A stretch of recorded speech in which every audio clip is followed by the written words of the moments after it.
كالعادة كنت قاعد على القهوة مع صحابي محمود وعبد الرحمن وهيثم، وعمالين نتكلم ونهزر ونضحك عادي ومفيش أي حاجة.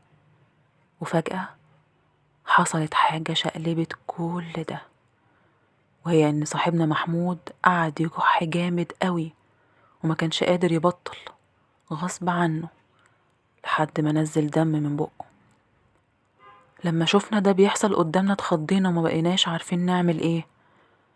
أنا قلت لهم إننا لازم نروح بيه على المستشفى يشوفوا ماله ويعالجوه، بس محمود نفسه رفض وقال إنه كويس وما فيهوش حاجة وإنها مجرد كحة بس وهتروح لحالها.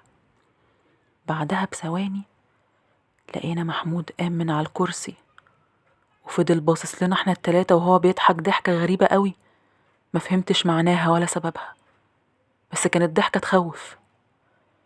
المشكلة إنه في الوقت ده الدم كان لسه عمال ينزل لوحده من بقه، فحاولت أنبهه لحاجة زي كده وقلت له: محمود، خلينا نروح المستشفى، بقك لسه عمال يجيب دم على فكرة.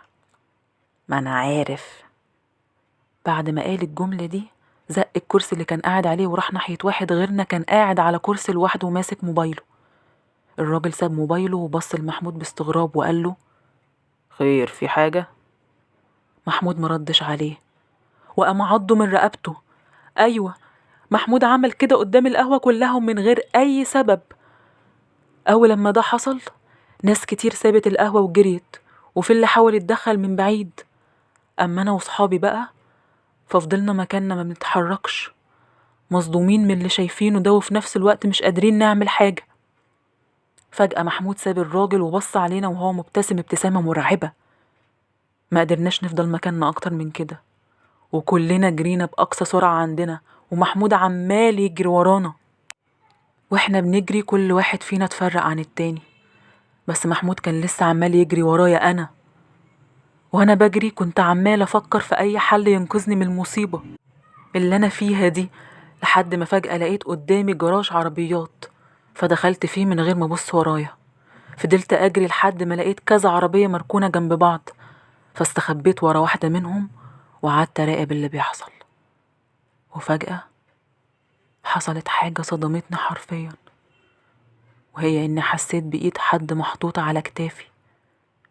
ولما جيت أشوف مين ده لقيته محمود. أنا فضلت باصصله برعب وعمال أفكر في اللي ممكن يحصل دلوقتي، بس اللي صدمني أكتر هو إن محمود رجع طبيعي تاني.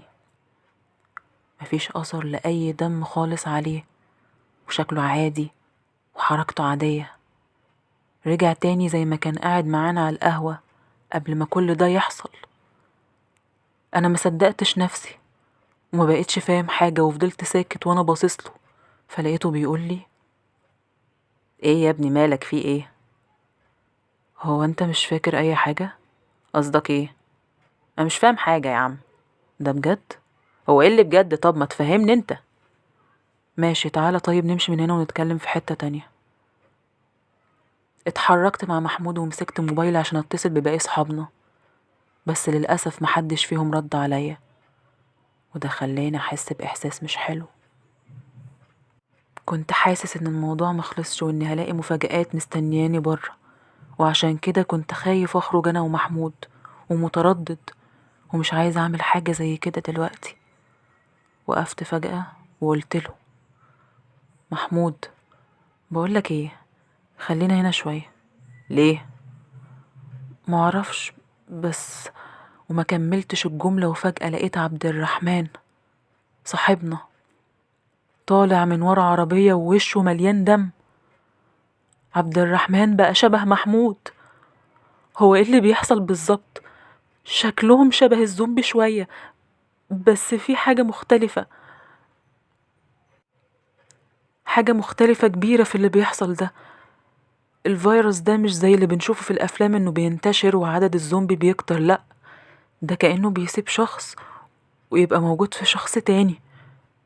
يعني دلوقتي محمود ما فيهوش أي حاجة، بس عبد الرحمن هو اللي بقى مش طبيعي. طب وبعدين ايه الحل؟ وهل يا ترى هيفضل الموضوع ماشي بالطريقة دي؟ وهل تفسيري ده أصلا صح؟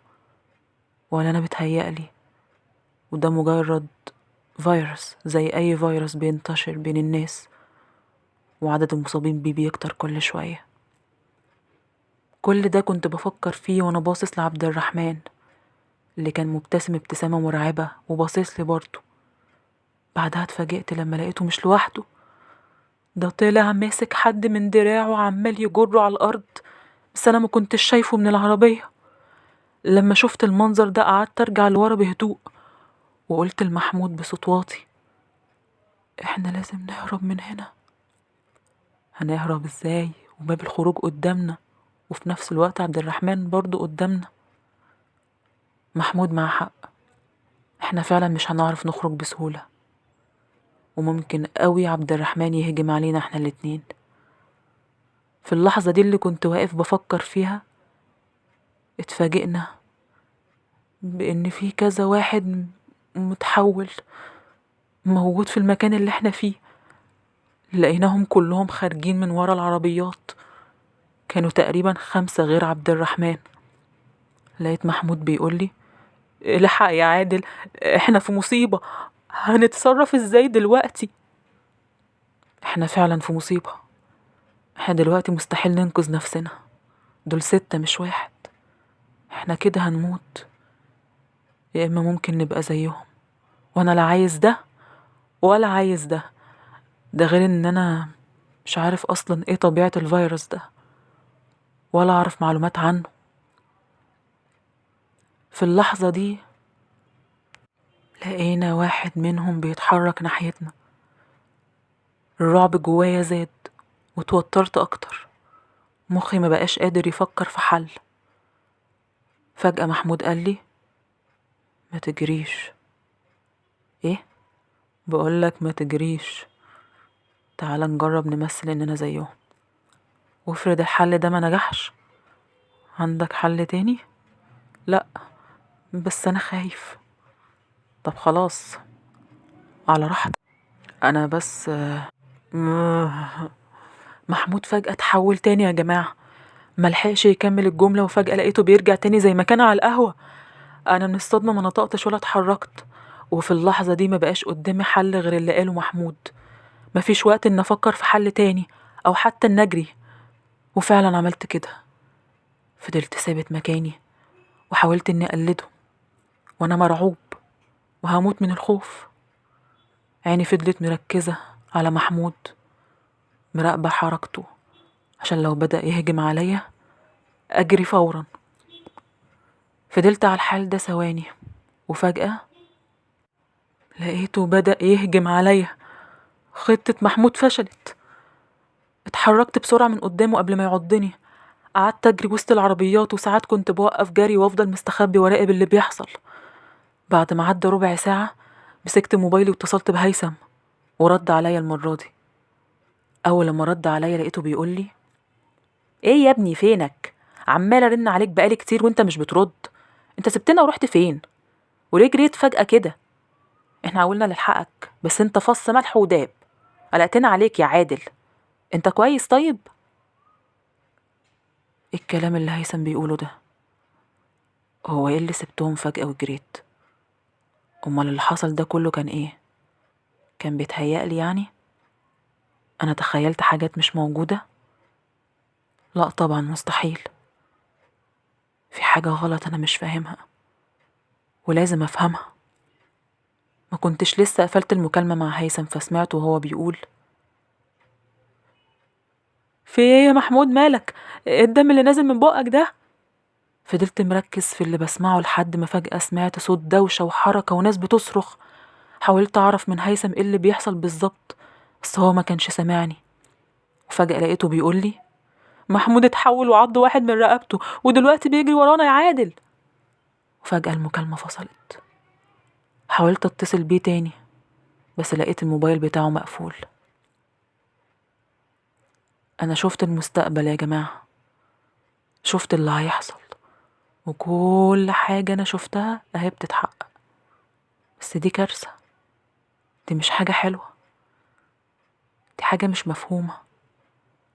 يعني دلوقتي في نسختين من الناس، ولا أنا بشوف المستقبل على هيئة صور بس قدامي ومفيش بني آدمين حقيقيين. بس أنا مش عايز كده، مش عايز أشوف المستقبل حتى لو مجرد صور. وأنا عمالة أفكر، فجأة حسيت بإيد حد محطوطة على كتافي. لما جيت أشوف مين، لقيته محمود.